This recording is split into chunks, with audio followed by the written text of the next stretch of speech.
पिछली क्लास में स्ट्रक्चर के बारे में आपने चर्चा की थी कि सेंटेंस को क्रिएट किया जाता है या वाक्य जब बनाया जाता है तो उस वाक्य को बनाने के लिए एक निश्चित क्रिएशन चाहिए होता है, एक स्ट्रक्चर चाहिए होता है। उस स्ट्रक्चर के बारे में आपने अच्छे से ये देखा था कि कौन कौन सी चीज़ों से मिलकर सेंटेंस बनता है।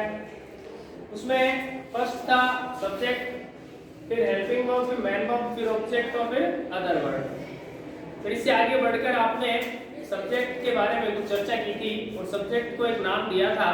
क्या नाम दिया था? मान लो ये क्या है, बारात है ना। बारात होती है तो सब्जेक्ट क्या हो जाएगा? हाँ यो ना बड़ा तो लगा बड़ा होगा देखो। तो ये इस सेंटेंस का दूल्हा है, यानी मेन एलिमेंट यही होता है सब्जेक्ट। ठीक है, एक चीज तो ये आपने सीखी थी कि सेंटेंस की मेन एलिमेंट कौन होती है? सब्जेक्ट होता है। दूसरा पॉइंट आपने सीखा था कि सेंटेंस है वो अदर एलिमेंट को इफेक्ट करता है, लेकिन अदर एलिमेंट है वो किसको इफेक्ट नहीं कर सकते? सब्जेक्ट को इफेक्ट नहीं कर सकते। तीसरी चीज आपने सीखी थी कि हम किस किस गुण के आधार पर या एलिजिबिलिटी के आधार पर किसी भी नाउन या प्रोनाउन को सब्जेक्ट बना सकते हैं। तीन चीजें थी, एक तो डूअर था, एक मेन एलिमेंट था और एक सब्स्टिट्यूट सब्जेक्ट था। ठीक है ना यहाँ तक? अब इंपॉर्टेंट बात ये आती है कि आपका जो सब्जेक्ट है वो प्रभावित करता है अपने नियरेस्ट को, यानी यदि हेल्पिंग वर्ब उसके पास में है तो हेल्पिंग वर्ब को प्रभावित करेगा, और हेल्पिंग वर्ब नहीं है तो किसको प्रभावित कर देगा? Man verb. ये एक प्रश्न का जवाब हो गया कि किसको प्रभावित करता है। तो सीधी सी बात है, पड़ोसी को प्रभावित करता है ना। यानी किन परेशान करें? पड़ोसी ने। तो यदि पड़ोस में हेल्पिंग वर्ब है तो ये परेशान, और यदि ये नहीं है तो कौन आ जाएगी? Man verb. तो इसको प्रभावित करेगा। अब दूसरा पॉइंट था कि प्रभावित करता कैसे है, उसका क्या उत्तर था? किस आधार पर प्रभावित करता है? अरे एक लाइन बताएंगे था ना, आपका नोट तो करते है ना। तो यदि खुद सिंगुलर रहेगा तो इनको भी सिंगुलर बना देगा, खुद प्लूरल रहेगा तो उनको भी प्लूरल में चेंज कर देगा। ठीक है, तो इसका सीधा सा मतलब हो गया कि आज हमें जो क्लास की शुरुआत करनी है वो इस बेस पे करनी है कि हम सेंटेंस में जो सब्जेक्ट है उसको कम से कम सिंगुलर और प्लूरल में डिवाइड कर पाए। ठीक है, तो नॉर्मली जो नाउन होती है उनका सिंगुलर प्लूरल तो हमें क्लियर होता है कि कौन सी नाउन सिंगुलर है, कौन सी प्लूरल है। प्रोनाउन में थोड़ा सा कंफ्यूजन रहता है, तो वो हम दूर करने की कोशिश करते हैं। तो ये सब्जेक्ट है, इसको हम दो भाग में डिवाइड कर देते हैं। कर क्यों रहे हैं? क्योंकि ये सिंगुलर और प्लूरल के आधार पे ही अपनी हेल्पिंग वर्ब और मैन वर्ब है उसको प्रभावित करता है, यानी उनको बदलता है। तो इसको मान लीजिए ये सिंगुलर है और ये क्या है? प्लूरल। ये आप अच्छे से जानते हैं, बहुत अच्छे से पढ़ा हुआ तीसरी क्लास में। सिंगुलर एक वचन, प्लूरल बहुवचन। ठीक है, नंबर इंग्लिश में दो ही होती है, सिंगुलर और प्लूरल। फिर हम इनको याद करने की कोशिश करते हैं। आपने ज्यादातर को मैं ऐसी आशा करता हूं कि ये रटे हुए होंगे। He, she, it, this, that, name। ये सिंगुलर की सब्जेक्ट है। क्या है? सिंगुलर की सब्जेक्ट। फिर इधर हम लेके आए तो प्लूरल वाली में जो फंक्शन प्लूरल का करती है वो है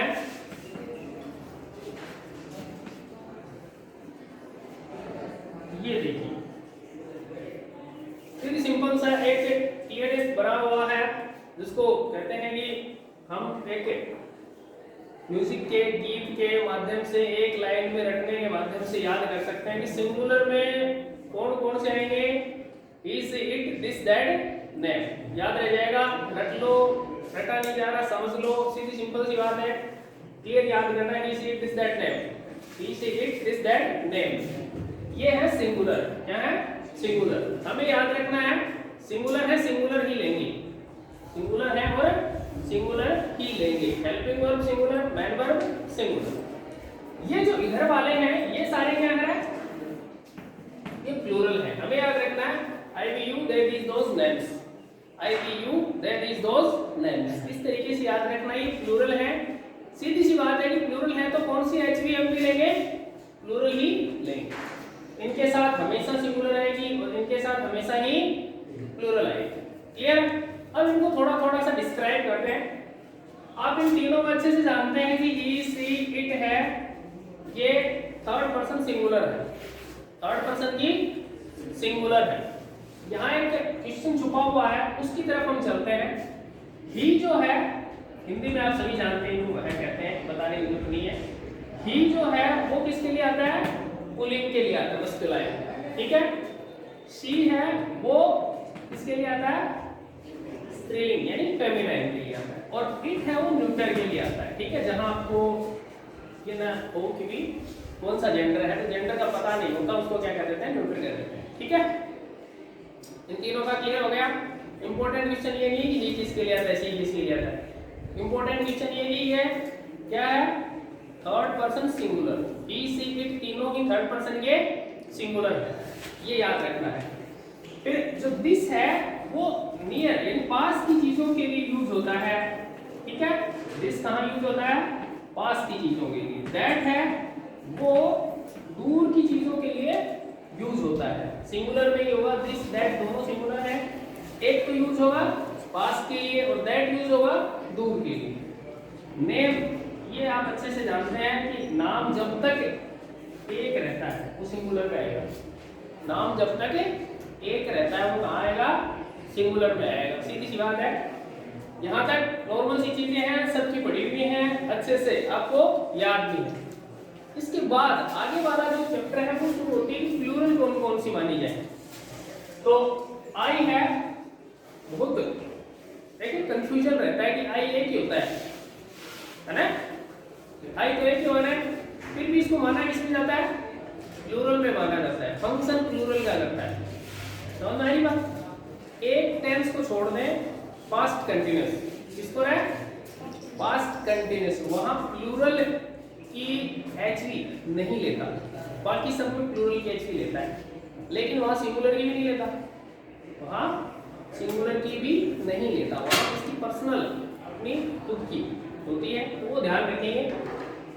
तो अब अपन को याद रखना है कि आई किस में काउंट होगा? प्लूरल में।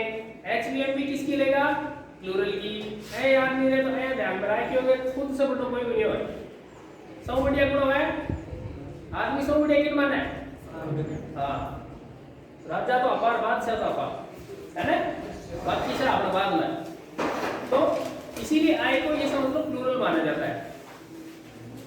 पर्सन कौन सा होता है? फर्स्ट। ठीक है?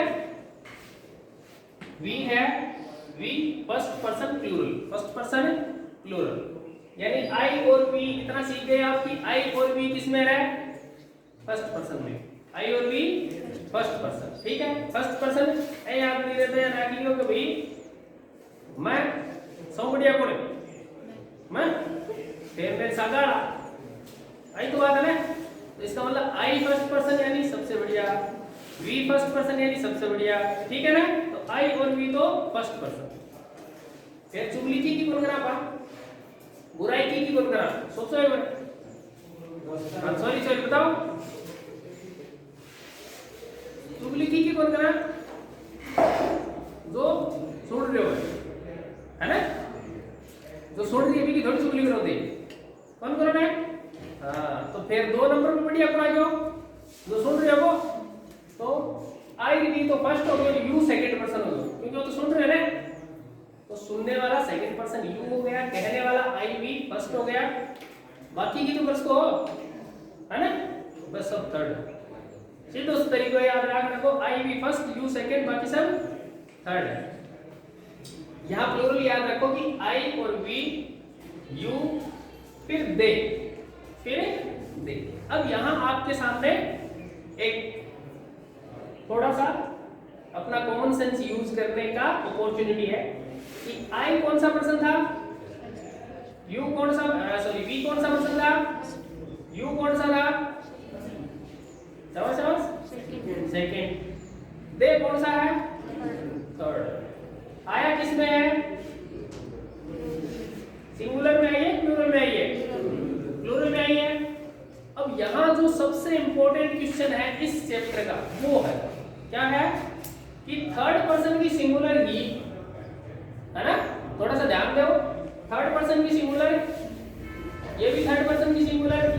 थर्ड पर्सन की सिंगुलर, है ना, और दे क्या है थर्ड पर्सन का प्लूरल।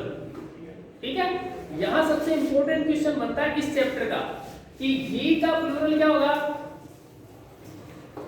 ही का प्लूरल, अरे इधर एक ही तो पड़ा है, हाँ, तो ये ध्यान रखो कि ही का प्लूरल दे होती है, शी का भी दे होती है और इट का भी दे होती है। इन तीनों का प्लूरल कोई से का भी पूछे एग्जाम में क्या होगा, दे। जो वो छोटी छोटी माइनर सी बातें हैं, लेकिन हमने ध्यान नहीं दिया था, इसलिए आज ये बड़ी चीजें बन गई। बड़ी चीजें मतलब जो हमें कंफ्यूज कर देती हैं कि ही शी इट तीनों का प्लूरल क्या होता है, दे होता है। क्लियर हो जाएगा। फिर देखिए दिस का प्लूरल दीस, दैट का प्लूरल दोस, नेम का भी प्लूरल करने की जरूरत नहीं। क्लियर है। इंपॉर्टेंट जो चीज है वो ये है कि इन तीनों का प्लूरल क्या होती है, दे। ये आपसे पूछ सकता है इट का प्लूरल क्या होता है ना। और पहला ही ऑप्शन मैं आपको पहले बता देता हूं, उसमें जो पहला ही ऑप्शन मिलेगा ए में, वो मिलेगा इट्स। क्या मिलेगा, इट्स। और जिसने इस चीज पर ध्यान नहीं दिया वो पक्का इट्स ही करके आएगा। समझ में आई ना बात, क्यों, क्योंकि वो कंफ्यूज है, उसको क्लियर नहीं है। हमें ध्यान रखना है ही, दे, इट, दे, शी, दे, तीनों का प्लूरल क्या होता है, दे। याद रह जाएगा। इस स्ट्रक्चर के हिसाब से आपको सिर्फ इतना याद रखना है कि इधर वाले को सिंगुलर लेंगे, इधर वाले प्लूरल लेंगे, बाकी आपको क्लियर था, कोई दिक्कत नहीं, हो जाएगा।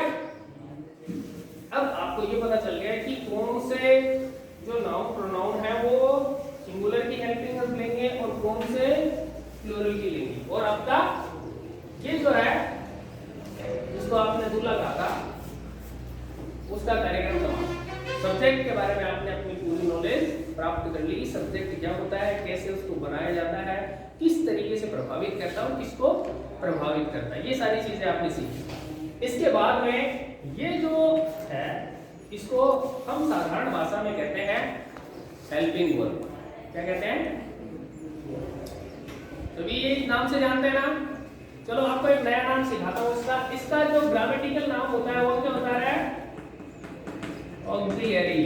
क्या होता है, हाँ ठीक है, क्या नाम होता है, ऑक्सिलरी। ऑक्सिलरी, हाँ बस हाँ पर दिक्कत ये है कि आपका जो भी दोनों नाम हो ना लेना में थोड़ी सी दिक्कत हो, आपका फटाफट को दूसरा नाम काट लेना, टाइम नहीं लगाओ, है ना। तो जब आने लाग रहे हो जल्दी को नाम के काट दिया हम हेल्पिंग वर्ब लेना में सो रहा है ना, हेल्पिंग वर्ब।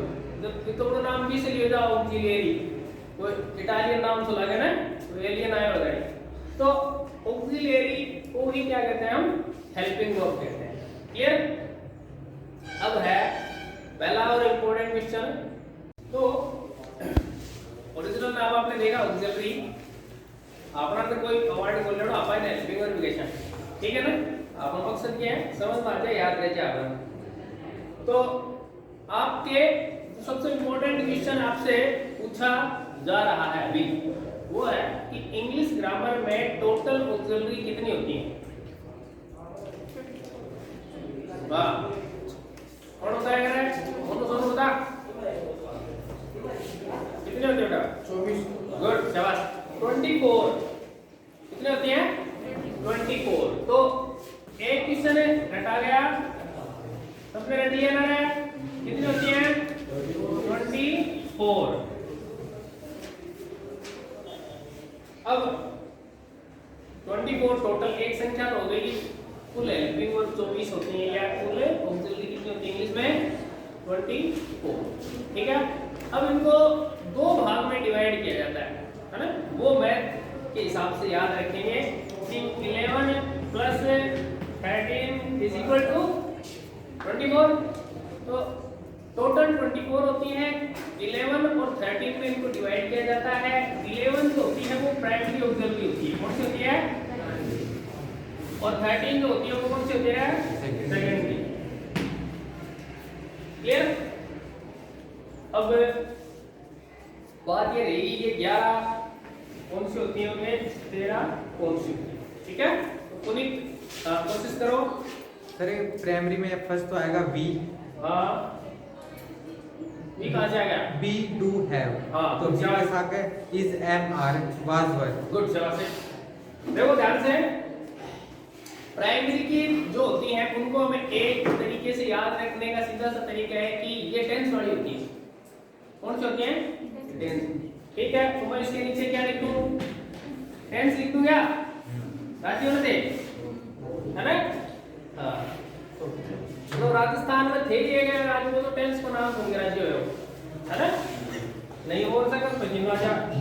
फिर देखो सेकेंडरी, तो सेकेंडरी वाले में एक नाम याद रख लो, क्या नाम रख लो रे? मॉडल। ठीक है, अब प्राइमरी सेकेंडरी याद रह रहे हैं, तो याद रखी होगे टेंस वाली हेल्पिंग वर्ब तो 11 होती हैं और मॉडल वाली कितनी होती हैं? 13 होती हैं। टेंस वाली एग्जाम में तो कभी पूछी नहीं गई।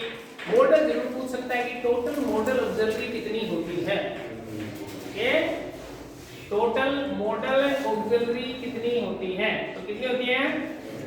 13। याद रखना है कि इंग्लिश में मॉडल 13 होते हैं, इंग्लिश में मॉडल 13। दूसरा इंपॉर्टेंट बात, कोई को जब बचपन में उतना ठीक रेडी है, याद नहीं है, है ना? तो अब याद कर लो कि मॉडल एक ऑक्सिलरी होती है, मॉडल की एक ऑक्सिलरी होती है। सीधी सी बात है कि मॉडल भी एक हेल्पिंग वर्ब होती है, ठीक है ना? और संख्या में कितने होते हैं? गुड, शाबाश। टोटल 13 होती हैं और एक हेल्पिंग वर्ब होती है, और 11 जो होती है वो टेंस वाली होती है जो हमने पढ़ा है, ठीक है? और ऐसे याद ना रहे तो थोड़ा सा एक आइडिया लगाओ। देखो अड़िन के नाम है प्राइमरी, है ना? तो अपन प्राइमरी स्कूल में टॉपर हा, है ना? तो जो पढ़ी ना इज आर एम पढ़ी है, तो ए तो पूछी होगी is are am has are had, ए तो पूछी होगी प्राइमरी। फिर थोड़ा बड़ा होया, शाना होया थे, है ना? फिर सेकेंडरी में आया, है ना? प्राइमरी के बाद तो सेकेंडरी में आया ना, तो सेकेंडरी में आया तो था मॉडल पढ़ाया। जब क्या पढ़ाया? मॉडल। कैन गुड में माइट कैन गुड, है ना?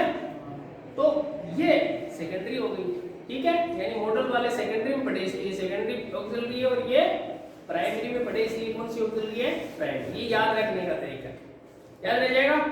11 + 13 = कितना हो गया? 20। अब है कि होती कौन कौन सी हैं, इतना तो आपने पता कर लिया कि टोटल 24 होती है, टेंस वाली कितनी होती हैं? 11, और मॉडल कितने होते हैं? 13। अब जो पंगा है वो क्या है कि ये जो टेंस वाली है ये कितनी होती है? 11। ये कौन कौन सी होती हैं? तो इसका सीधा सा एक ट्रिक है, याद रखेंगे। 3 नाम याद रखो पहले तो, we do have, we do have, ठीक है? और फिर एक कैलकुलेशन याद रखो, 5, 3 और 3। अब इनको जोड़ेंगे तो 5 + 3 + 3 कितनी होगी? 5 + 3 8, 8 + 3 11 हो गया। तो इसका मतलब ये और ये टैली कर रहा है, यानी मिल रही है। अब इसमें से इसी वे में याद रह जाएगा कि